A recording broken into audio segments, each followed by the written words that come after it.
If you teach your students that the Holocaust was an event that occurred within the larger context of the Second World War, you will be teaching them to think critically, to think historically, and to think with empathy.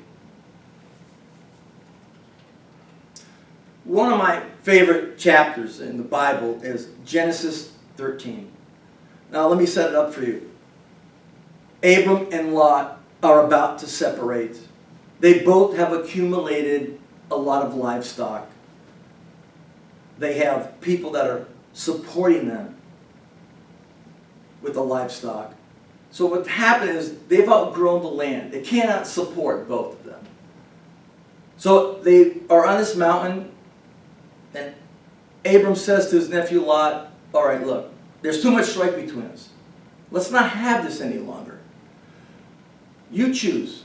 Take wherever you go, I will go the opposite way. Lot looks. He looks at the great spot too. It's grassy. There's water. He knows this is the place for him. And he says he moves out and they're separated.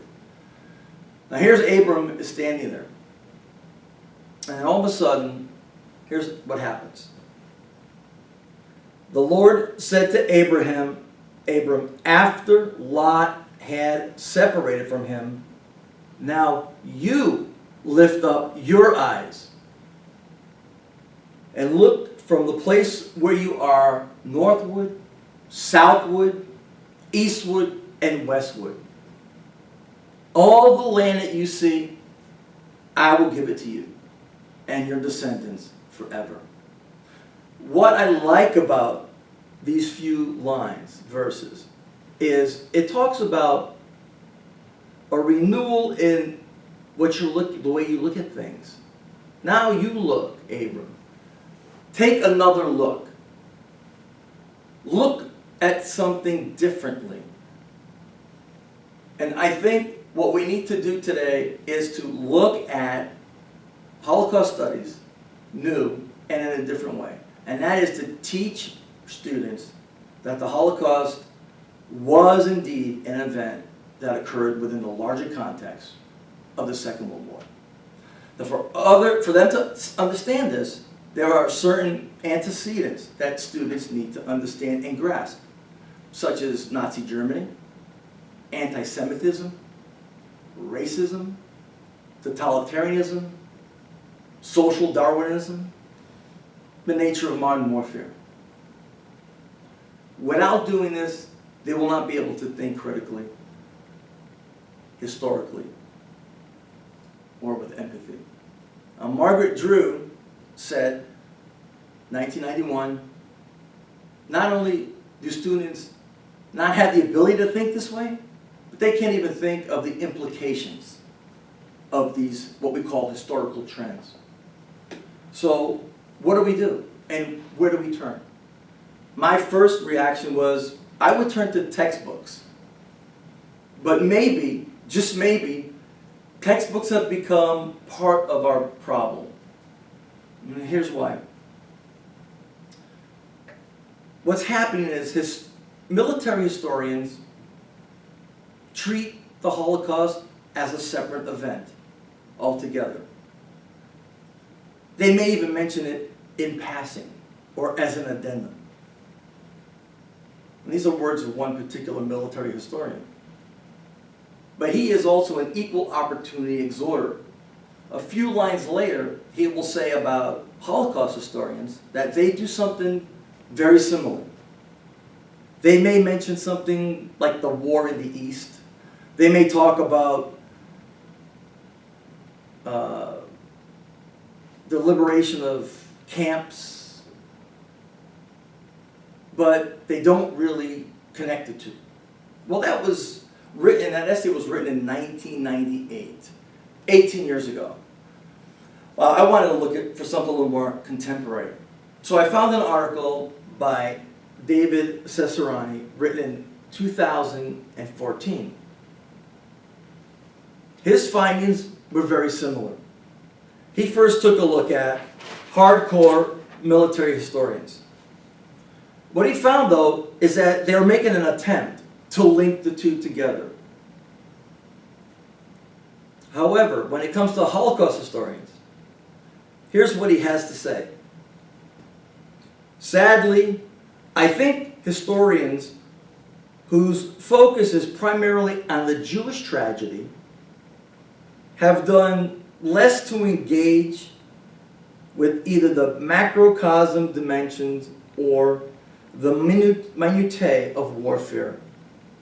Instead, most of the work by Holocaust historians has remained focused on the periods and the places treated in isolation from the wider conflict. Taken as a whole, it would appear that very little progress has been made. And whatever's been made, it's been made of late, and it's been made very little. So let's do a what if. If I was a junior in high school when Margaret Drew wrote her essay, that's 1991. Now here we are 25 years later. I'd be 40 years old today. Let's say I decided for a career to become a high school teacher.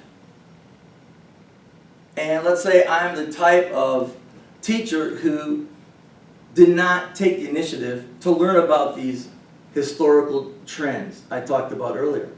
And let's say my curriculum I'm using misrepresents the Holocaust. Does this mean that we now have two generations out there that have no knowledge or no solid knowledge of the Holocaust? I don't know. Well, other options. There needs to be. I think another one would be to take advantage of a recent historical trend. And that's to look at monuments, memorials, and museums.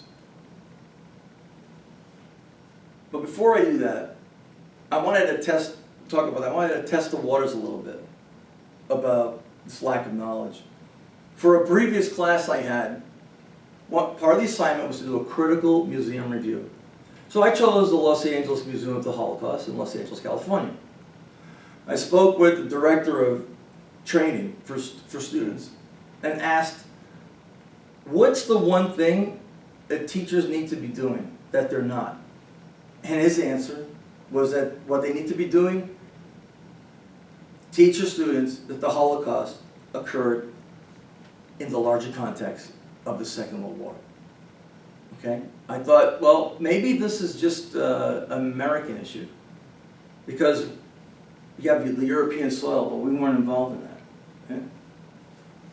Well, listen to some notes from a conference in 2007 at the Auschwitz-Birkenau Memorial Museum.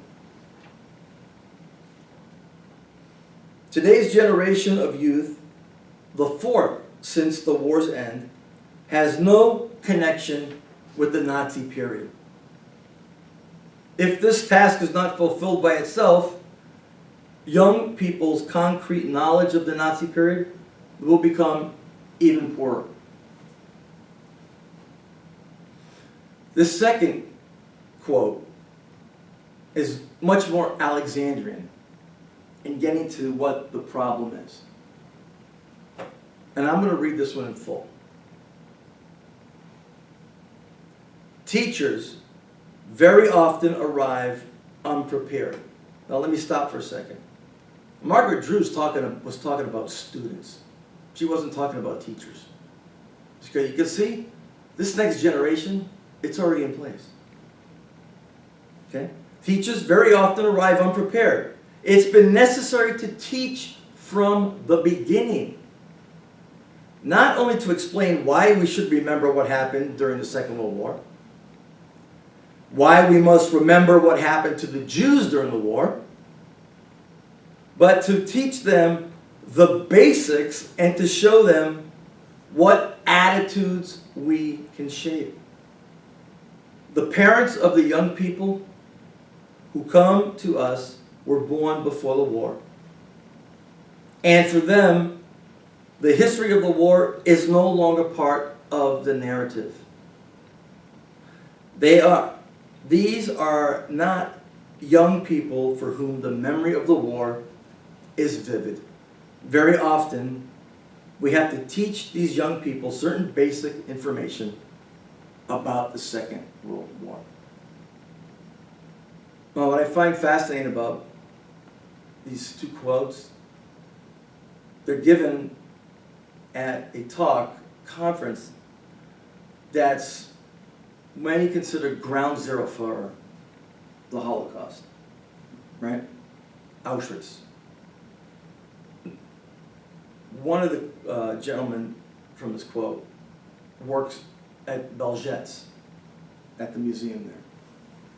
And this is happening when people are coming to see him.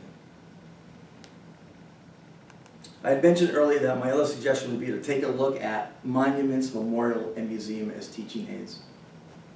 I think James Young was very prophetic in 1993 when he wrote these words.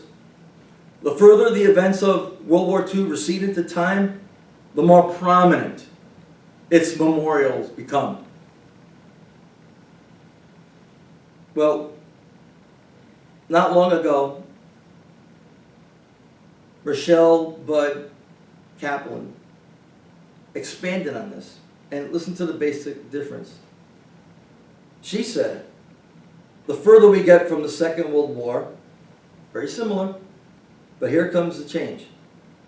The greater the significance of education at memorial sites and teaching centers. Using memorials, monuments, and museums for instructional purposes must be looked at with a discerning eye. But before we get into a particular memorial I want to use as an example, I'm going to get into a few of the characteristics about memorials. Okay.